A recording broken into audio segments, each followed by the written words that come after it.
You found yourself on another edition of Let 'Em Know Kings United, and on today's episode, an NBA in-season tournament thriller in Philadelphia as the Cleveland Cavaliers survive 122-118 over the Philadelphia 76ers, but Group A is out of play thanks to the Indiana Pacers' victory over the Atlanta Hawks, but the Cavs won. We got a lot to break down. This is Let 'Em Know Kings United.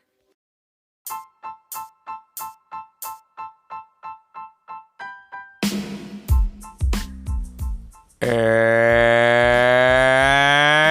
now, ladies and gentlemen, it is that time for the post-game reaction podcast of the Cleveland Cavaliers, Sacramento Kings, and the Chicago Bulls.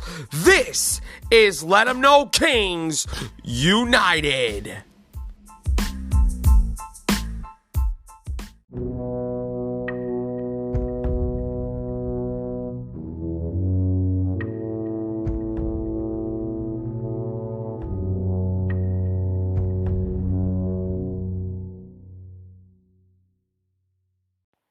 Let 'em know, nation. You know what time it is. Welcome to Let 'em Know Kings United, your Sacramento Kings, Chicago Bulls, and Cleveland Cavaliers post-game reaction podcast. And I'm your host, Scarlett Weisberg. Thank you so much, as always, for tuning into this great show. And we got a lot to talk about today, and we're going to talk about a Cavalier win. Before I even get into it, though, I would like to remind you all that you can find Let 'em Know Kings United, which is absolutely free and available on Amazon Music, Google Podcast, iHeartRadio, Spotify, Radio Public, Pandora, and wherever else you want to listen to this show. Give the show a follow on the platforms if you can, please. Turn on your notifications so you know about the next episode. Please rate, spread the word out to your friends, and give Let 'Em Know Kings United a 5-star review on whatever podcast platform you are listening to this on. It is a great way to support the podcast, and I appreciate every single one of you for tuning in to today's episode.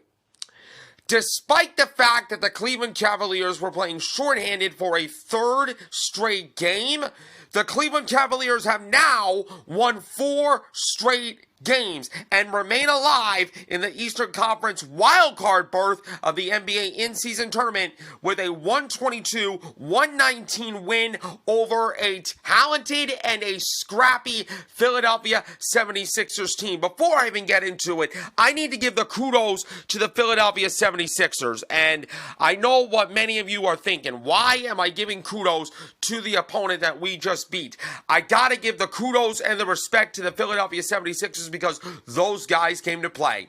Those guys came to play, especially in the second half. They turned up the pressure, they turned up the defense, and at one point, I said to myself, the Cleveland Cavaliers are going to collapse. We had a 12-point lead going into, I believe it was the third or fourth quarter in this game, and we had a big first half. We outscored the Philadelphia 76ers 38-29 in the second quarter. And I thought by then the Cleveland Cavaliers were going to easily win this game, make a statement, and send a message to everybody in our group in the in-season tournament. Now, speaking of Group A, I need to shout out the Indiana Pacers, who won Group A of the in-season tournament by a final score of 157-152 over the Atlanta Hawks in one of the most craziest games I have ever seen in a really, really long time. The craziest game last year was a 176-175 thriller between Sacramento and the LA Clippers. If I was doing this podcast during that game, I was like, oh Lord, how am I going to talk about this one? But as it pertains to Group A, the Indiana Pacers unfortunately have won the group, and they are going to the quarterfinals or the knockout round of the NBA in-season tournament. But with this win by the Cleveland Cavaliers, the wild card berth in the Eastern Conference remains in play. And the Cavaliers did this despite not having a lot of key pieces. Ty Jerome with an ankle injury, Isaac Okoro with a hamstring, or knee soreness. Caris LeVert, who missed his second straight game, I believe, with a hamstring injury, and Donovan Mitchell with a hamstring injury. And you know what's crazy about it? Last year, this Cleveland Cavaliers team sucked. They sucked with no Donovan Mitchell in the lineup. But this year, the Cleveland Cavaliers are, I think to me, just built differently. I mean, if you look at how the Cleveland Cavaliers won this game, there was a lot of people that stepped up for Cleveland. DG with 32 points. He had a really good breakout game. Evan Mobley stepped up again. Jared Allen stepped up again. Max Strus was getting loose and doing exactly what he does, knocking down threes. And Craig Porter Jr. continues to be a very, very special player. And I think the Cleveland Cavaliers found a hidden gem in the NBA draft with picking up Craig Porter Jr. because I gotta tell you something, man. This Cleveland Cavaliers team is something really, really, really special. They are finding their identity, and unlike last year with Donovan Mitchell out, the Cavaliers could have tanked, right? They could have gave up this game to the Philadelphia 76ers, and we would be having another conversation. But with the 76ers making a big second half rally, the Cleveland Cavaliers found a way to stay together. They found a way to continue what they do best, out-rebound their opponents and dominate in the paint. And the Cleveland Cavaliers did that, and that was big, and that was a really big key to yesterday's big-time win for the Cleveland Cavaliers. The Cavaliers who are now 2-1 in the NBA in-season tournament, 8-6 overall, have won 4 straight games and remains alive. Excuse me, for the Eastern Conference wild card play. It gives DG said about the win, it gives us confidence. We have to keep it rolling, keep moving the ball, and the body's moving. Our bigs have been holding it down right now, and the Cavaliers had 6 players in double figures. They dominated the paint and the glass, out-rebounding the Philadelphia 76ers 61-53 and holding a 68-52 edge in points in the paint. JB says these guys want to do it for each other. The Cavaliers' way is what that team is what the team is better than the individual. These guys bought into it, and they are figuring out who they are. And you know what?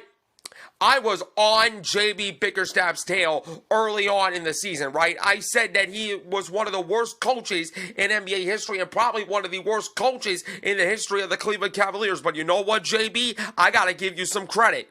My guy, because you have been proving me the living heck wrong, and you have ignited the Cleveland Cavaliers to a 4-game winning streak, but they're in a tough test now. They are in a tough test against a Miami Heat team that will probably show up fresh as a daisy, and the Cleveland Cavaliers look pretty deflated. After an overtime thriller like this, the second night of the back-to-back. Here goes that trap game again. The second night of the back-to-back trap where the Sacramento Kings fell into the other night against the New Orleans Pelicans. But I am really confident about the Cleveland Cavaliers and how we're playing right now, but the Miami Heat are going to be a tough test for everybody. With Duncan Robinson, Jimmy Butler, Bam Adebayo, just to name a few. The Chicago Bulls couldn't even figure out the Miami Heat. Let's see if the Cleveland Cavaliers can do what the Chicago Bulls couldn't. I am very confident that Cleveland is going to get it done. And I want to give credit to the Philadelphia 76ers because in the second half, they turned up their play and they turned up their defense. As Nick Nurse says, we raised our level of play in the second half and gave ourselves a chance. It just didn't work out. While the Cavs were able to control the tempo and set the pace through 3 quarters, grabbing an 18-point lead early in the third, but still, Tyrese Maxey and Joel Embiid, who are absolute monsters, helped the 76ers climb back, cutting Cleveland's lead to 9 at the end of 3 and briefly grabbing a 1-point lead on a 3-point play with 2 minutes and 7 seconds left. But Darius Garland did not hold back. Darius Garland did not forget how confident this Cleveland Cavalier team is, and he said, we got them where we wanted them. We just had to go back what was working. We needed to go back to the paint, attack Joel, and try to get him out of the game, and that is exactly what they did. But I will say this. The foul that happened, that Joel Embiid got fouled out of the game, I think, in my opinion, it should have went to Patrick Beverley. I think Patrick Beverley touched, DG first before Joel Embiid got to him, but that's just me. I'm not an official. But the biggest shot of the night came from Jared Allen, an 8-foot hook shot off Craig Porter's 9th assist of the game. Gave the Cavs a 120-119 lead with 18 seconds left. Both Embiid and Maxey missed layups on the other end. Garland made 2 free throws with 9.7 seconds left after Embiid fouled out. And the Cleveland Cavaliers held on and survived to get a big win despite a big-time rally by the Philadelphia 76ers. But Cleveland is continuing to prove why they might be a dark horse in the Eastern Conference. They are a special group right now, and they did this with no Isaac Okoro. They did this without Caris LeVert. They did this without Ty Jerome, and they did this without Donovan Mitchell. To beat the Denver Nuggets and the Philadelphia 76ers, 2 quality teams, by the way, without Donovan Mitchell, says a lot about this Cleveland Cavaliers team. I like the Cavaliers team this year than last year, because last year we couldn't find shooting worth a spit. But now with George Niang and Max Strus on this Cavalier team, look out. Look out, Eastern Conference, and the Cleveland Cavaliers look to make another statement tonight against the Miami Heat. As far as the percentage, 49% for the field for Cleveland, 41% for Philadelphia. The threes, 36% from the three-point land for Cleveland, 31% for Philadelphia. The free throw percentage, Cleveland had a slight edge over that. The rebounds, 56-44 in favor of Cleveland. The defensive rebounds were 42-30. The offensive rebounds were 14 apiece. The assist was 33-19 in favor of the Cleveland Cavaliers. The turnovers, 16 turnovers for Cleveland, allowing 23 points. 14 of them for Philadelphia. 14 points allowed for them. The points in the paint, 68-52 in favor of Cleveland, but the fast break points, 26-8 in favor of Philadelphia. I think the 76ers did a really good job setting the pace, especially in the second half. And while the Cleveland Cavaliers struggled to get fast break points all night, they went back to their bread and butter, and that is dominating the paint. As far as who stood out for the Cleveland Cavaliers, Darius Garland had a really good breakout game with 32 points, 5 rebounds, 8 assists, and 3 steals. Max Strus with 20 points, 5 for 10 from 3. He had 6 assists, 5 rebounds, and a couple of steals. Evan Mobley, 18 points, 12 rebounds, a double-double for him with 3 assists and a block. Jared Allen had a really great game. The big man is stepping up in a big way. 26 points, 13 rebounds, 3 assists.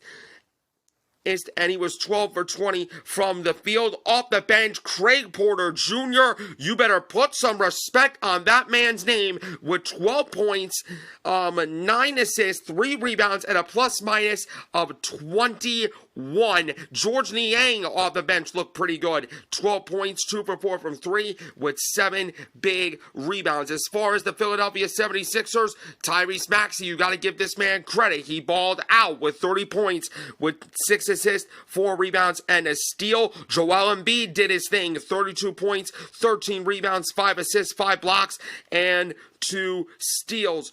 Nick Batum, we contained him to 5 points. Melton did decent with 13 points. Tobias Harris did really well with 23 points, 2 rebounds, 2 assists, and 2 steals. But overall, this was a gritty, grinded out team win for the Cleveland Cavaliers. And not just the fact that the Cavaliers held on and survived a very, very potent 76ers rally, but the Cavaliers just beat a really good team. A really good team with no Caris LeVert, no Isaac Okoro, and especially no Donovan Mitchell. The Cavaliers are a special group when they get wins like this. A grinded out type of win against a really talented 76ers team. Now, can the Cavaliers build on this going into tonight's matchup against the Miami Heat? I say they can. I say they can. They might be tired going into it, but I know how good this Cavalier team is. It is the day before Thanksgiving, and the Cleveland Cavaliers look to get a win that they might be thankful for, and that is a big-time win over the Miami Heat tonight. That's going to do it for today's edition of Let 'Em Know Kings United. You can find this show on Amazon Music, Google Podcast, iHeartRadio, Spotify, Radio Public, Pandora, and wherever else you want to listen to this show. Give the show a follow on those platforms. Turn on your notifications so you know about the next episode. Please rate, spread the word out to your friends, and give Let 'Em Know Kings United a 5-star review on whatever podcast platform you are listening to this on. I'm Skylar Weisberg. Thank you for tuning in. Enjoy your Thanksgiving with your friends and family. There will be no episode on Thanksgiving, so I will be back on Black Friday recapping the Cleveland Cavaliers and the Miami Heat, New Orleans Pelicans and Sacramento Kings, and reluctantly the Chicago Bulls against the Oklahoma City Thunder. Until Black Friday, enjoy your Thanksgiving, enjoy your friends and family, and I will see you then for another edition of Let 'Em Know Kings United.